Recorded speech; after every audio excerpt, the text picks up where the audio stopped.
Bienvenue à la méditation matinale avec l'apôtre Jean-Yves Mbouémé. Ce matin encore, laisse-toi édifier, ouvre ton cœur et laisse-toi transporter à des hauteurs pour la victoire pendant cette journée. Bonjour bien-aimé dans le Seigneur, que le Seigneur te bénisse abondamment dans le merveilleux nom de notre Seigneur Jésus-Christ. C'est avec beaucoup d'amour, de joie et une paix débordante que ce matin, je te retrouve encore sur cette plateforme divine que le Seigneur nous a accordé, MEMA, méditation matinale.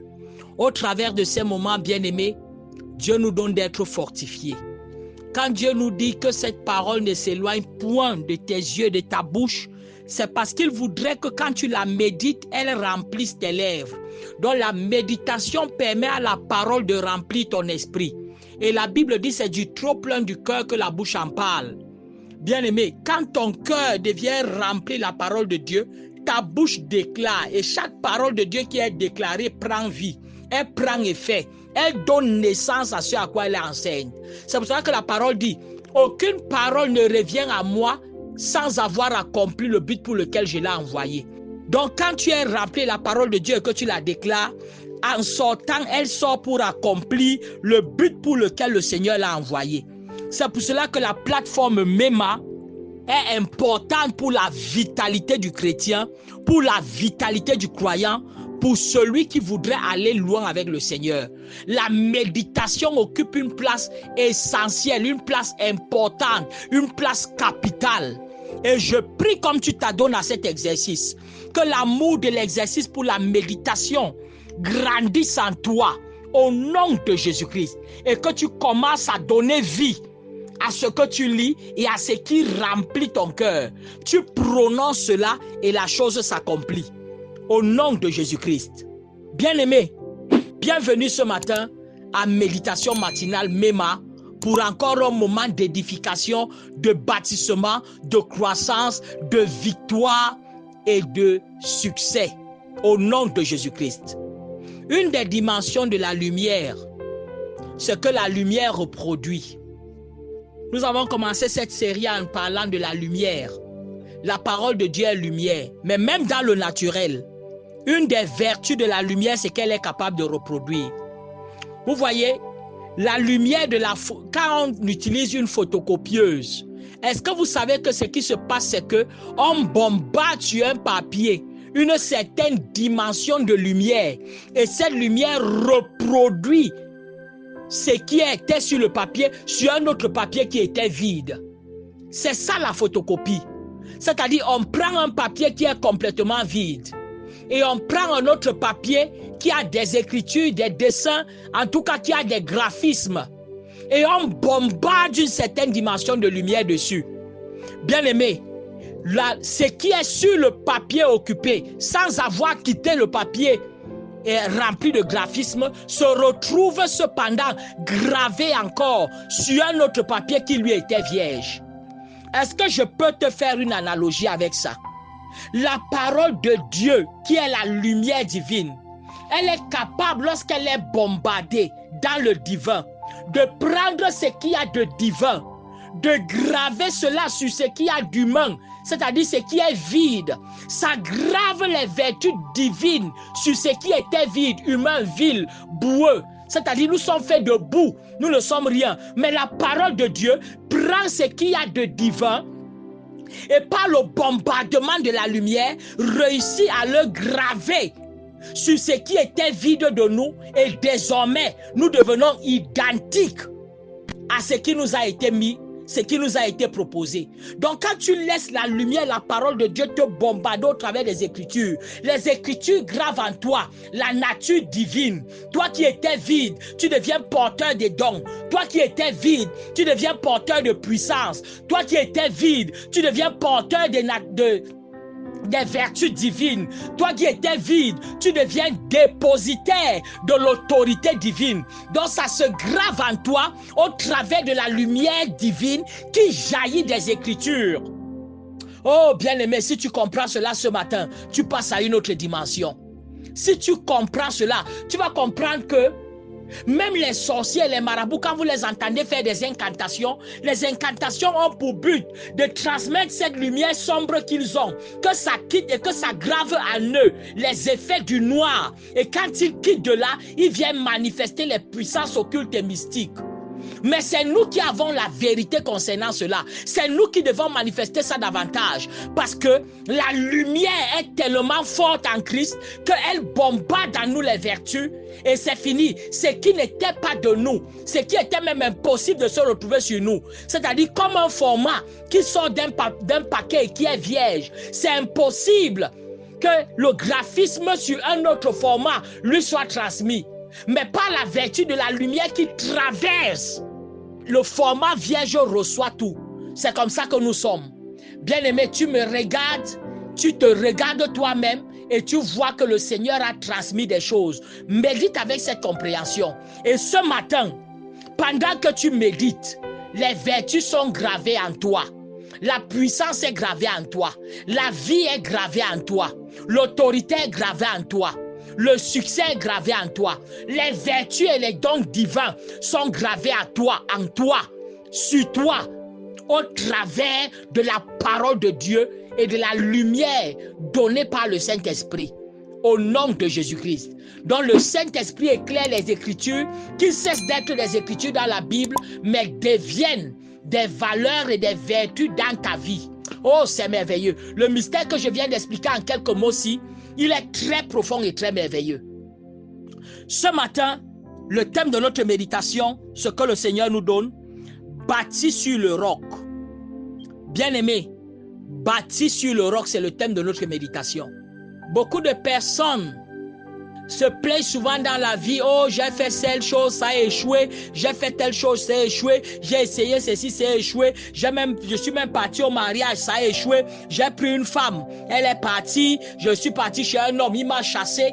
Bien-aimé, la question que tu dois te poser, que ce soit ton ménage, que ce soit ta carrière, que ce soit tes business, est-ce que tu as construit cela sur le roc ou alors sur le sable? Ce matin, le Seigneur nous dit, construis, bâtis sur le roc. Bâti sur le roc. La parole est tirée de Matthieu chapitre 7, versets 24 à 27. Matthieu 7, 24 à 27. Voici ce que la parole de Dieu nous dit. C'est pourquoi quiconque entend ces paroles, ça c'est Jésus qui parlait. C'est pourquoi quiconque entend ces paroles que je dis et les met en pratique sera comme un homme prudent. Une autre version dit un homme sage qui a bâti sa maison sur le roc. Autrement dit, pour bâtir sur le roc, la condition sine qua non, la condition obligatoire est d'écouter la parole de Dieu et de mettre en pratique la parole de Dieu. Voilà la condition, voilà ce qui prouve que ce que tu es en train de faire, tu bâtis cela sur le roc. Il faut que les deux conditions s'y soient réunies. Un, que tu écoutes la parole de Dieu. Deux, que tu la mettes en pratique. Ça définit le genre de fondation sur lesquelles tu bâtis. Beaucoup de gens pensent que bâtir sur le roc, ça veut dire que bâtir avec beaucoup d'argent, avoir telle chose. Non. Un, écoutez la parole de Dieu. Personne ne peut bâtir sur le roc, c'est-à-dire sur ce qui est solide et va résister aux intempéries et aux attaques sataniques. Si un, tu n'es pas à l'écoute de la parole de Dieu. Deux, tu ne te limites pas à être un auditeur oublieux, mais tu passes à la pratique. C'est le passage à la pratique, l'écoute et le passage à la pratique qui constitue le roc sur lequel tu bâtis. Ça, c'est très important. Et il dit que quand quelqu'un se comporte de la sorte, il est sage.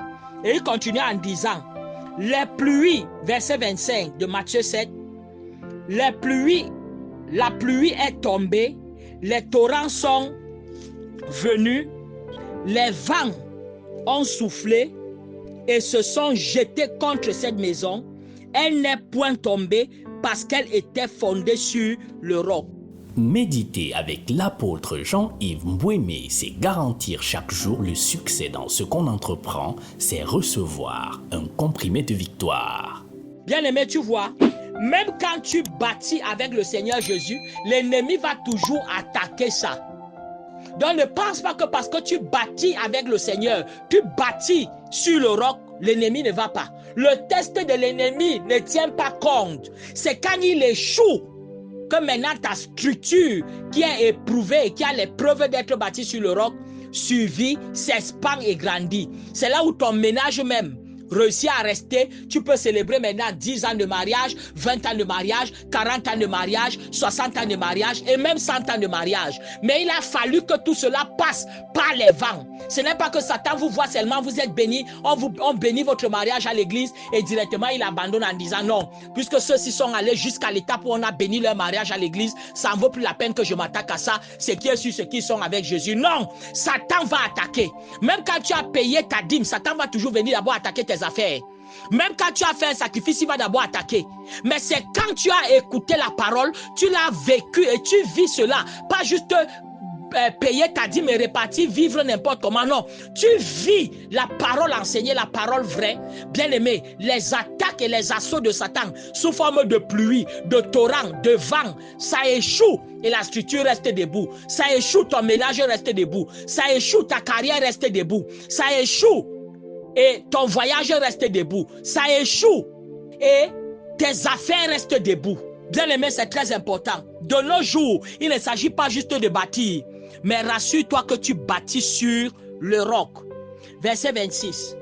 Mais quiconque entend ces paroles que j'ai dites et ne les met pas en pratique sera semblable à un homme insensé. Une autre version dit un homme fou qui a bâti sa maison sur le sable. La pluie est tombée, les torrents sont venus, les vents ont soufflé et ont battu cette maison. Elle est tombée et sa ruine a été grande. Bien-aimé, est-ce que ce qui a échoué là, ce n'est pas parce que tu as bâti ça sur le sable? Est-ce que je peux vous dire quelque chose rapidement en une seule minute? Regardez, beaucoup de personnes fuient construire sur le roc. Parce que pour construire sur le roc, cela veut dire que tu dois creuser la pierre pour poser ta fondation. Et creuser la pierre, c'est un travail difficile. La discipline que t'impose la parole de Dieu, c'est un joug. Mais le Seigneur dit c'est un joug qui est léger. Mais les gens trouvent que c'est un joug trop difficile. Le Seigneur dit vis une vie de sanctification pour avoir un foyer heureux, pour te bâtir demain, pour vivre en paix demain. Quelqu'un dit ah non, ça c'est trop difficile. Il peut prendre le sable, il dit non, si je n'ai qu'une seule petite amie ou deux petites amies, ça va aller, ainsi de suite. Et finalement, tu te retrouves en train de commencer et recommencer, d'aller de main en main. Tu deviens une seconde main, une troisième main. Quand tu tomberas plus tard sur quelqu'un qui va donc t'épouser étant la 10e main, il va te traiter comme on traite une 10e main. Et là, tu vas voir que toi-même, tu es épave. Tu es incapable de répondre comme une personne qui était première main quelque part. Toi-même, tu vas voir ça. Pourquoi? Parce que tu as bâti sur le sable en refusant les principes qui t'étaient donnés dès le départ. Bien-aimé, est-ce que tu comprends? Donc, beaucoup de gens bâtissent sur le sable par fainéantise. Et maintenant, les personnes là voient l'écriture si s'accomplit pour elles. Pourquoi? Parce que la Bible dit, et quand les vents vont venir, le torrent vont venir, et que tout cela va souffler, et l'eau de pluie va ruisseler dessus, la ruine sera grande. C'est là où tu les retrouves en train de pleurer chaudement. Tu retrouves beaucoup de gens en train de pleurer. Oh, c'est ma santé. Oh, c'est ça, je suis les blocages. Oh, voilà les échecs. Oh, la pauvreté. Bien-aimé, ce que tu voulais faire, ce que tu avais, est-ce que tu avais accepté de payer le prix pour bâtir sur le roc? C'est-à-dire en écoutant et en pratiquant la parole. C'était difficile. Tu as préféré aller rapidement, comme quelqu'un qui va rapidement creuser le sable. Ça se creuse plus vite que creuser la pierre. Et directement, il pose sa maison. Voilà pourquoi le succès de certains n'envie pas ça. Parce que tant que le vent n'est pas passé, tant que le torrent n'est pas passé, tant que le ruissellement n'est pas passé, bien-aimé, n'appelle pas succès ce que tu vois. Parfois, c'est une ruine future. Ce que tu regardes aujourd'hui et que tu as envie et que parfois tu jalouses et que parfois tu es même prêt à quitter la maison de l'Éternel pour aller avoir aussi ça. C'est une ruine future que tu admires.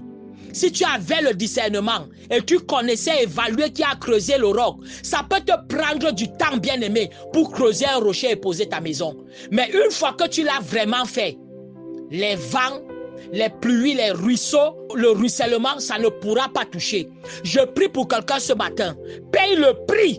Pose ta fondation sur le roc. Le roc, c'est Jésus. Quelle que soit la dureté de ses principes, Jésus n'est pas plus dur que les principes sataniques. Il dit que mon joug est léger. Ça veut dire que quand tu parles sur Satan, il va toujours te faire porter un joug.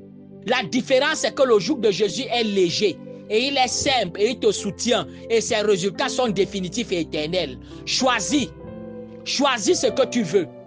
Mais bien aimé, ce matin, par cette méditation, je vois l'esprit qui va te donner le courage de bâtir sur le roc entrer en toi. Au nom de Jésus-Christ. Celui qui a bâti sur le sable et qui aujourd'hui est dans la ruine, je prie que tu te relèves et que tu prennes le courage de rebâtir sur le roc. Quel que soit ce que ça te coûte, ça peut te donner les ampoules, ça peut te faire que tout le monde se moque de toi. Oh, tel a déjà réalisé ceci, ah, tel a réalisé ceci, oh, tel est parti en mariage, oh, tel a fait ceci et toi tu es encore sur place. Non, bien-aimé, tu es en train de creuser le roc. Tu es en train de bâtir selon les principes de Dieu. Dieu n'est pas pressé, mais Dieu est à grande vitesse.